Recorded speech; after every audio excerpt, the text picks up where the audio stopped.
और सम्मानित साथियों, आप सभी के बीच में मंडल से जो आया हुआ है, ये यात्रा बिहार से चली हुई है। 25 अगस्त को 4 महीने हो चुके हैं और पूरे देश में घूम रही है। 17 फरवरी 2024 तक चलेगी। इस यात्रा का मुख्य लक्ष्य है, मुख्य माने हैं जातिवाद जनगणना और मंडल कमीशन जो सिफारिशें लागू नहीं हुई है उनको लागू किया जाए। साथियों, हमारे देश में ये समझिए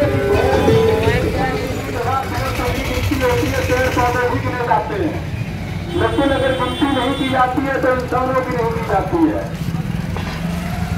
ओबीसी जातियों की, पिछड़ी जातियों की, अग्री जातियों की देश की सरकार गिनती नहीं करवा रही है। आपको ज्ञात होना चाहिए कि 1931 में आपकी गिनती की गई थी जब ब्रिटिश हुकूमत थी। 1931 के आंकड़े के आधार पर ही आज तक सरकार योजना बना रही है। बिना नंबर के, बिना आंकड़ों से कोई पॉलिसी न बनाई जा सकती है, न क्रियान्वयन किया जा सकता है, न उसको लागू किया जा सकता है और न ही उन लोगों से सही रूप में पहुंचाया जा सकता है जिनके लिए वो पॉलिसी बनाई जा रही है। आप और हम सब जानते हैं कि अगर अपने घर में एक छोटा सा हम फंक्शन करते हैं, शादी विवाह, छोटे से छोटा फंक्शन, उसमें भी हम पहले ये तय कर लेते हैं कि कितने लोग आएंगे। जब हमें पता होता है कि 100 लोग आने हैं तो 100 लोगों के हिसाब से खाने की और रहने की व्यवस्था करते हैं। लेकिन 130 करोड़ से अधिक जनसंख्या वाले इस देश में सरकार ऐसे ही सारी चीजें चला रही है। 1931 के आंकड़ों के अनुसार 90 साल हो गए सरकार गिनती नहीं करा रही है। आप सोचिए कि किस तरह की योजनाएं सरकार आपको दे रही होगी, कैसे आपके लिए पॉलिसी बना रही होगी। क्या सरकार बिना आंकड़े के 130 करोड़ की आबादी वाले देश में कोई योजना लागू कर सकती है? जब आप 100 लोगों की बारात की व्यवस्था बगैर संख्या जाने नहीं कर पा रहे हैं, 10-20 लोगों का प्रोग्राम बिना संख्या, बिना आंकड़ों पे उनकी व्यवस्था नहीं कर पा रहे हैं, तो 130 करोड़ से अधिक आबादी वाले इस देश में किस समाज की कितनी आबादी है, किसको कितनी आवश्यकता है रोजगार की, किसको कितनी आवश्यकता है नौकरियों की, किसको कितनी आवश्यकता है फंड की, ये बगैर आंकड़े के सरकार कैसे व्यवस्था करती है? सरकार हमारा वोट लेती है, हमसे टैक्स लेती है, तरह तरह के टैक्स लेती है और हमें भूत बनाती है, कहती है हमने आपके समाज के लिए ये योजना लाई है, वो योजना लाई है। जब तक आंकड़े क्लियर नहीं होंगे तब तक ये नहीं पता चल पाएगा कि देश के 90% संसाधनों में कब्जा किसका है। देश की 90% जो आबादी है किसान मजदूरों की आबादी है। इन किसान मजदूरों को आज तक देश की सरकार ने क्या दिया है? चंद मुट्ठी भर लोग 90% संसाधनों पर काबिज है, चंद मुट्ठी भर लोग वो सत्ता पे काबिज है, चंद मुट्ठी भर लोग देश की व्यवस्था पर, जमीनों पर, जंगल पर, नौकरियों पर, संपत्ति पर काबिज है। आखिर क्यों नहीं वो चाहते कि जाति के आंकड़े जारी हो? वो क्यों नहीं चाहते कि देश की 90% किसान कमेरा मजदूर हरवा चरवा संख्या है, जिसने इस देश को सजाया संवारा बनाया है, जिसकी मेहनत की वजह से ये देश है, सबको उसका हक अधिकार मिले? क्यों नहीं चाहते हैं लोग देश के किसान मजदूर के बेटे पढ़े लिखे सत्ता में पहुंचे, बिजनेसमैन बने, अच्छी नौकरियां पाए, अच्छा जीवन पाए, अच्छा खान पान मिले, अच्छा उनको माहौल मिले, अच्छे घर मकान में रहे, अच्छे कपड़े पहने? क्यों वो लोग नहीं चाहते? क्यों वो लोग नहीं चाहते कि मजदूर का बेटा फोर व्हीलर से चले, कार से चले, अच्छे कपड़े पहन के निकले? क्यों नहीं चाहते? क्योंकि जिस दिन आपकी जनसंख्या के अनुपात में भागीदारी वितरित हो जाएगी, जिस दिन आपकी जातिवाद जनगणना हो जाएगी, आंकड़े आ जाएंगे, तो उस दिन आप समझ जाएंगे कि हमारे साथ कितना बड़ा अन्याय इस देश में होता आया है। जब आप अन्याय को जान जाएंगे तब आप अपने लिए न्याय की मांग करेंगे और सड़कों पर उतरेंगे। आप अपने साथ हो रहे अन्याय को न समझें और न्याय की मांग न कर सके, इसलिए ये सरकार लगातार जो है जाति जनगणना को टालती आई है। 90 साल से कितनी पीढ़ियां बदल गई। 90 साल पहले आपके परिवार में 2 सदस्य होते होंगे, लेकिन आज कम से कम 30 सदस्य होंगे।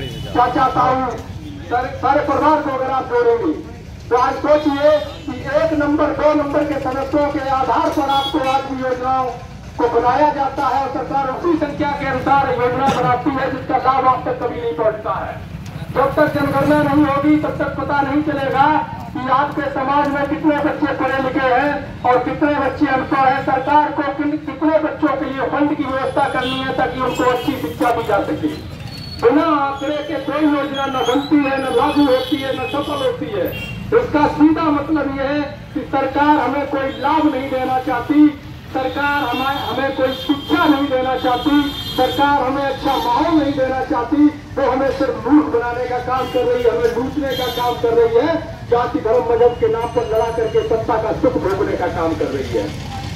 मंडल कमीशन जिसकी 40 सिफारिशें हैं, जिसमें से मात्र 2 सिफारिशें भी लागू हुई है। नौकरियों में 27%, आपके मध्य प्रदेश में तो अभी भी मामा ने 27 नहीं किया है।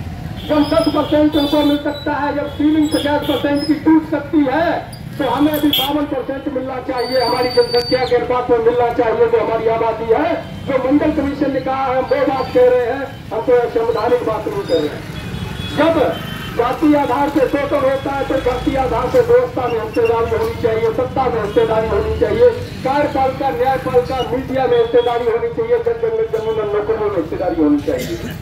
तो ये जो हमारी मांग है कि मंडल कमीशन को संपूर्ण 40 सिफारिशों को लागू किया जाए, हमारे बच्चों के लिए अच्छी शिक्षा की व्यवस्था की जाए, जो मंडल कमीशन कहता है, उनके लिए स्कॉलरशिप की व्यवस्था की जाए, उनके लिए निःशुल्क छात्रावास की व्यवस्था की जाए, उनके लिए हाई एजुकेशन में निःशुल्क कोचिंग की व्यवस्था की जाए, हमारे बच्चों के लिए इंग्लिश मीडियम कॉन्वेंट स्कूल हमारे आबादी क्षेत्रों में निःशुल्क सरकारी खर्चे से खोले जाए। ये हम नहीं कह रहे हैं, ये भारत का संविधान कहता है, ये मंडल कमीशन कहता है, उसकी रिपोर्ट मैं आपको दे सकता हूँ। तो जो हमारा हक है वो हमें मिलना चाहिए। पहले तो ये था कि भाई सीलिंग है 50% की, हम नहीं बोले, लेकिन अब सीलिंग टूट चुकी है, कैप हट चुका है। जब उन लोगों को 10% देकर के 7% आरक्षण को कर दिया गया है, तो हमें भी हमारे आबादी के हिसाब से 52% मिलना चाहिए। हमने किसी के अधिकारों का प्रयोग नहीं किया और न करते हैं, लेकिन हमारे अधिकार जब मारे जाएंगे तो हम शांत नहीं बैठेंगे। हमारे आने वाली पीढ़ियों के भविष्य का सवाल है, हमारे जमीनों का सवाल है, हमारे बच्चों का सवाल है, हमारे समाज की हिस्सेदारी का सवाल है, रोजी रोटी का सवाल है। हम इसमें शांत नहीं बैठेंगे। तो मैं आप सभी से अपील करता हूँ कि अपने अधिकार को पहचानो, और जो लुटेरे लोग हैं, जो देश को लूटते आए हैं, इनको खदेड़ने का काम करो। जब तक इनको आप सोच नहीं देंगे, जब तक आप अपनी आवाज नहीं उठाएंगे, आपको कुछ नहीं मिलेगा। मैं 2 लाइनें कोट करके अपनी बात को खत्म करूंगा। आहों से पत्थर पिघलेगा, आहों से पत्थर पिघलेगा, इस धोखे में मत रहना। आहों से पत्थर पिघलेगा, इस धोखे में मत रहना। बिना लड़े इंसाफ मिलेगा, इस धोखे में मत रहना। इस भारत के सर्वे में अपना हिस्सा है, इस भारत के सर्वे में अपना हिस्सा है। बुला बुला करके कोई देगा, इस धोखे में मत रहना। बिना लड़े इंसाफ मिलेगा, इस धोखे में मत रहना। धन्यवाद भाइयों, आप सभी का आभार आपने सुना। जय मंडल, जय संविधान, जय जोहार। क्रांतिकारी साथियों, यदि आप संवैधानिक अधिकारों, जातिवाद जनगणना, मंडल कमीशन, बहुजन महापुरुषों की वैचार की समता, समानता और सामाजिक न्याय के आंदोलन को मजबूत बनाना चाहते हैं, तो हमारी आपसे गुजारिश है कि हमारे चैनल को सब्सक्राइब करें व बेल आइकन के बटन को दबाएं। वीडियो को अधिक से अधिक शेयर करें व अपनी यथासंभव शक्ति अनुसार हमें आर्थिक सहयोग करें।